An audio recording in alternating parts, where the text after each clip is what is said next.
Le cheval, le vélo, l'avion, le train, le bateau ou la voiture, l'histoire des moyens de transport est au moins aussi longue que celle de l'humanité. Aller d'un lieu à un autre s'est évidemment rendu nécessaire et les humains ont redoublé d'ingéniosité pour faciliter l'accomplissement de cette tâche à travers les âges. Que ce soit de s'adapter à l'environnement, transporter plus de monde ou de marchandises en moins de temps tout en assurant davantage de sécurité. Il est sans nul doute l'un des domaines qui a reçu le plus d'innovation. Avec l'arrivée de l'ère moderne, le monde a accéléré. Les transports ont donc dû répondre à ce flux exponentiel d'échanges à travers le monde. Les villes sont devenues plus peuplées, les exportations et les importations ont également explosé, et les particuliers vont maintenant faire du tourisme à l'autre bout de la planète. Nous voyons que le domaine a particulièrement évolué, et nous pouvons nous demander s'il est encore possible de le voir s'améliorer. Bien évidemment, oui. D'un côté, il s'exprime toujours un besoin de rapidité, mais se développe aussi un désir de confort et de propreté environnementale. Drone taxi, trains dépassant les 1000 km/h ou même fusées remplaçant les avions. Aujourd'hui, sur la chaîne Bonjour Monde, nous vous invitons à découvrir avec nous 9 moyens de transport qui pourraient prendre place d'ici quelques années. Les taxis volants. Imaginez survoler une ville entière en quelques minutes. Voici la promesse des taxis volants, qui permettront d'aller d'un bout à l'autre d'une métropole sans passer par la case embouteillage. Il s'agit en fait de drones automatisés. Aucun pilote ne sera nécessaire, ce qui permettra de rendre plus accessibles ces transports qui sont certes destinés premièrement à une classe aisée. Nous pourrions bientôt voir dans le ciel ces nouveaux appareils, car cette idée se concrétise déjà, notamment à Paris. La RATP et les aéroports de Paris ont lancé un appel d'offres international pour le développement de cette nouvelle solution vers les horizons 2030. Plusieurs entreprises y ont répondu, dont l'entreprise allemande Volocopter avec son VoloCity. Le Volo prototype de cette marque Volo fonctionne complètement à l'énergie électrique, avec ses 18 Volo hélices, et ses 9 batteries. Au départ, il pourra transporter un conducteur, un passager et des bagages sur une distance de 35 km et à une vitesse de 110 km/h. Les premiers essais auront lieu en juin 2021, pour espérer des premiers exemplaires opérationnels lors des Jeux Olympiques de 2024. Pour l'instant, tant que la technologie n'est pas parfaitement maîtrisée, la présence d'un pilote restera nécessaire, mais sans doute qu'il sera possible de s'en passer. Les voitures autonomes. Le marché automobile n'échappe pas aux nouvelles innovations. C'est aujourd'hui plusieurs grands constructeurs comme General Motors, Mercedes-Benz ou Tesla et des compagnies comme Google ou Microsoft qui sont à la pointe dans ce domaine. On retrouve ainsi plusieurs projets à un niveau avancé. Des véhicules complètement autonomes, très probablement électriques, pourront s'élancer dans nos villes dans les prochaines années. Grâce à de nombreux capteurs, une cartographie de l'environnement alentour est créée. Elle permet au système informatique incorporé au véhicule de conduire en sécurité, en prenant soin d'éviter les obstacles et de s'arrêter avec des meilleurs réflexes que ceux des humains. C'est un changement majeur dans l'histoire de l'automobile qui va donner la possibilité aux consommateurs de changer leur comportement d'achat. En effet, dans une étude de la compagnie d'assurance CTLM, près de 55% des conducteurs dans le monde entier seraient prêts à acheter de telles voitures. Les navettes autonomes. Lorsque vous prenez le bus, le métro, n'avez-vous jamais pensé que vous perdez un temps fou à vous arrêter entre chaque station ? Le PRT, ou Personal Rapid Transit, est peut-être la solution à ce problème. Ce système consiste en la création de petites capsules autonomes, pouvant transporter jusqu'à 6 personnes.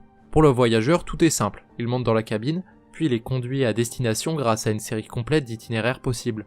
On peut déjà les retrouver dans quelques endroits, dans un aéroport de Londres ou encore à Masdar City, une ville zéro carbone dans le désert émirati. Des études ont été menées par divers scientifiques européens pour voir les avantages d'une initiative comme celle-ci dans différentes villes d'Europe. Et les résultats sont alléchants. Les temps de trajet seraient diminués en allant directement où l'on souhaite. En plus, les villes économiseraient beaucoup d'argent et permettraient d'avoir un système de transport beaucoup plus efficace. Malgré tout, comme souvent avec des projets novateurs, les pouvoirs publics sont réticents à investir. Et il faudra sans doute un peu de temps avant de voir cela développer à grande échelle. Les nouveaux trains. Les trains sont un moyen de transport ancien, qui n'a eu de cesse de se développer. Le combustible a changé, la vitesse a augmenté et le confort s'est amélioré. Mais depuis quelques années, il nous faut constater qu'il n'y a pas eu d'évolution significative. Cependant, deux semblent se profiler. La première est liée à une problématique souvent reprochée à notre ami la SNCF, son retard. Agencer des centaines de trains, faire le lien entre les gares, transmettre des informations. La tâche est complexe et cela aboutit à quelques heures de retard, ce qui n'est tout de même pas très pratique. L'automatisation des trains permettrait sans doute d'améliorer tout ça, avec des intelligences artificielles spécialement conçues pour optimiser l'organisation du réseau ferroviaire. Cela commence déjà à se faire et pourrait se concrétiser en France d'ici 5 à 10 ans, permettant d'augmenter le nombre de trains en limitant les retards.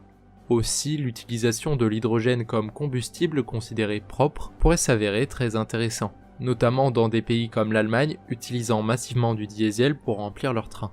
Les premières lignes développées par l'entreprise Alstom sont déjà fonctionnelles. À terme, l'objectif est de remplacer tout le parc ferroviaire allemand par ce moyen de combustion propre et renouvelable à foison. L'Hyperloop. Parallèlement aux innovations dans le secteur ferroviaire, un nouveau moyen de transport pour les moyennes distances est en train de se concrétiser, l'Hyperloop. Le projet a été proposé en 2013 et consiste à faire circuler des navettes en lévitation, et cela à une très grande vitesse, 1000 voire 1200 km/h dans des tubes sous vide à l'aide d'un champ électromagnétique présent dans la capsule. Avec cela, on pourrait relier Los Angeles à San Francisco en 30 minutes. Plusieurs projets sont à l'étude, dont celui de Hyperloop One, qui a déjà lancé des essais dans le désert du Nevada, ou l'entreprise franco-canadienne Transpod. Ce dernier promet des essais en 2022 pour une homologation européenne en 2025. Si le concept fait rêver, il existe néanmoins certains obstacles. Il est très compliqué de faire des trajets rectilignes sur de longues distances, ce qui est nécessaire ici. Sans ces lignes droites, l'effet centrifuge de la capsule, allant très vite, aurait un impact direct sur ses passagers. Alors des concessions sur la vitesse seront peut-être faites, remettant en cause les promesses de l'Hyperloop. Quel avenir pour cette innovation bien prometteuse, nous permettant d'aller toujours plus vite? Se montrera-t-elle à la hauteur de ce qu'elle avance, et parviendra-t-elle à proposer des prix abordables? L'avenir nous le dira. Space Train. Des nouvelles idées naissent tous les jours, mais regarder en arrière peut aussi avoir du bon. Le projet Space Train en est l'illustration. Il tient tout droit son concept d'un prototype daté aux alentours des années 60-70, l'aérotrain. Il avait réussi à battre à l'époque le record du train le plus rapide, mais son caractère trop énergivore a stoppé son développement. Cette vitesse était permise par la création de coussins d'air sous la machine, permettant de supprimer les frottements avec le sol. Le nouvel appareil pourra circuler à près de 500 km/h, permettant par exemple de relier Paris à Orléans, soit 130 km en seulement 13 minutes, au lieu d'1h15 en moyenne pour les trains conventionnels. La première raison qui a poussé l'abandon de l'aérotrain était l'utilisation en grosse quantité de pétrole, ce qui était problématique surtout en plein choc pétrolier. Ce problème ne se posera plus avec cette nouvelle génération qui fonctionne grâce à l'hydrogène. Néanmoins, il existe d'autres facteurs environnementaux à prendre en compte. La construction de lignes a pour conséquence de modifier considérablement le paysage. C'est exactement la même problématique qu'avec l'Hyperloop. Un débat se pose sur la faisabilité de ces projets et le coût environnemental que nous sommes prêts à payer. Ceci peut en partie expliquer pourquoi les premiers essais qui devaient être programmés ont été refusés par l'État. Starship. New York en 29 minutes. Cela paraît totalement impensable. C'est pourtant la promesse que veut tenir SpaceX grâce à son Starship. L'entreprise a l'habitude de surprendre, notamment par son envie de conquête martienne. Cette fois, c'est la Terre qui les intéresse avec l'utilisation de ces fusées comme moyen de transport. Ainsi, la rapidité de ces lanceurs permettrait de relier chaque destination à travers le globe en moins d'1 heure. Nous monterions dans une base de lancement et serions propulsés dans l'atmosphère, jusqu'à atterrir verticalement en toute sécurité. À terme, ils espèrent atteindre une vitesse allant jusqu'à 27 000 km/h. Ce serait une opportunité inédite pour révolutionner les voyages d'une très longue distance, avec une rapidité sans pareille. À voir si cela se montre intéressant économiquement et écologiquement. Aussi, ce sera cette même fusée qui prévoit de faire la navette entre la Terre et la Lune, puis Mars, lors de futures missions. Les avions à hydrogène. Nos moyens de transport sont très polluants. Ils représentent près d'un quart des émissions de gaz à effet de serre dans le monde. Et l'avion est particulièrement concerné par ce problème. Le trafic aérien qui s'agrandit au fil des années entraîne une pollution de plus en plus remarquée, au point de créer des mouvements de boycott dans certains pays. L'hydrogène, comme pour le train, est peut-être le salut de l'avion. En effet, il ne rejette que de la vapeur d'eau. Les plus grands constructeurs aériens s'intéressent sérieusement à cette idée, et notamment Airbus. L'entreprise a déjà commencé à déposer des brevets et projette de commercialiser un engin fonctionnant uniquement à l'hydrogène pour 2035. Les appareils de cette nouvelle génération pourraient voler sur de plus grandes distances avec une même quantité de carburant.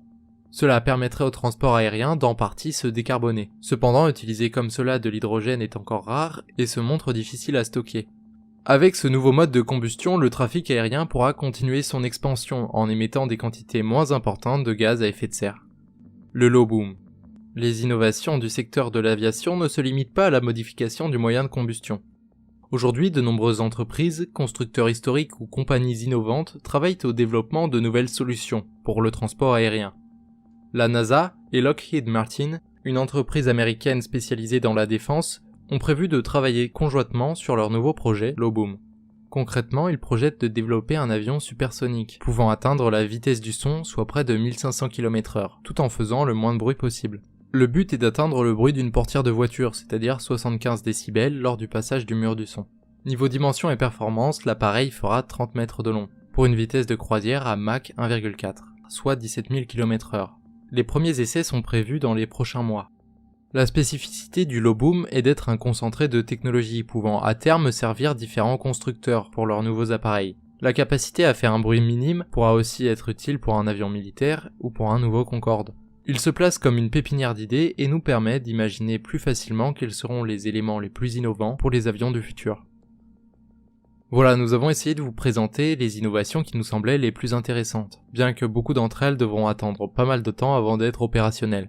Nous avons essayé de traiter de concepts assez populaires comme l'Hyperloop ou le Starship, mais nous voulions également vous faire découvrir des initiatives moins connues. On espère que cela vous aura plu. Si oui, abonnez-vous à la chaîne et pour nous soutenir, partagez cette vidéo à vos amis. Vous pouvez aussi nous suivre sur Discord et nos réseaux sociaux. Vous étiez sur la chaîne Bonjour Monde, et nous vous disons au revoir, et nous l'espérons, à bientôt.